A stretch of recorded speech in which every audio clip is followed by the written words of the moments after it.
Cab ගේන දවස් 12න් emergency පර්චේසින් වලට යන්න පුළුවන් නම් කැබ් ගේන්න ඇයි බෙහෙත් ගේන්න යන්න බැරි?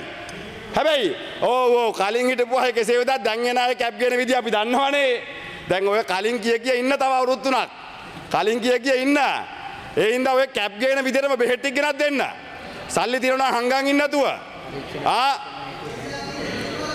හරි මේ මැනික් බල්ල මං හොයලා ගෙනත් දෙන්නම් ඔහට.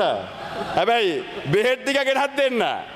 බෙහෙත් ටික ගෙනත් දෙන්න. මේ අවුරුදු 15ක් තිස්සේ එකම කතාව කියලා ගරු සභාපතිතුමිය දැන් කියන්න දෙයක් නැති වෙනකොට ඔබ තමුන්හන්සේලාට කරගන්න දෙයක් නැති වෙලා ඉන්නේ.